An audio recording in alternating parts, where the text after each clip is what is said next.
What do you find most compelling about the White Rose and their journey? What I find most compelling is that they, in spite of the overwhelming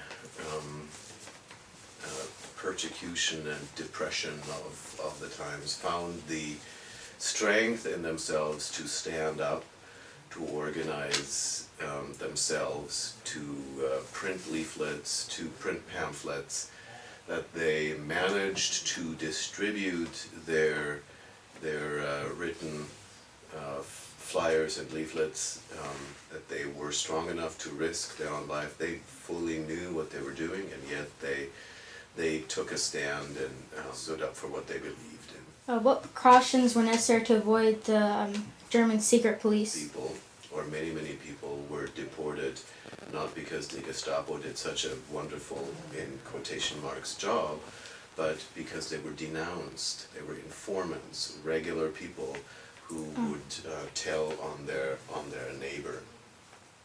And so I think it must have been very difficult for them to keep what they were doing secret, not just from the Gestapo, but from everybody else in their circle of friends and acquaintances.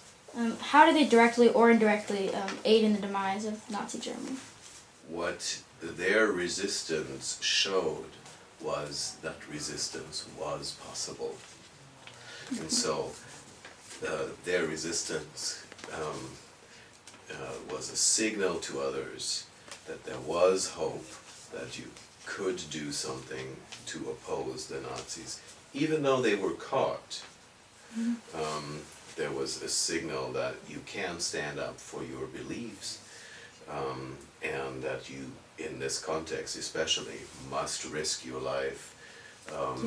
What do you believe the White Rose, their legacy is, and how it can still affect people today? On the one hand, what that shows is that what they show and continue to show is that you have to take a stand. You cannot be quiet and stand silent by the wayside. Just a legacy with this. It wasn't just pertinent during the Nazi times, but it's pertinent today. It, like I said, Nazi ideology hasn't stopped.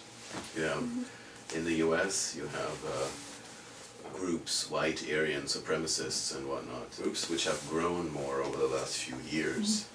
In that context, before that background, I think it's very important to study the White Rose, to learn more about the White Rose, to see their legacy, to read their leaflets, to use them as examples. And that's what they have provided. In that sense, they can even provide guidance of what to do. They're a moral compass.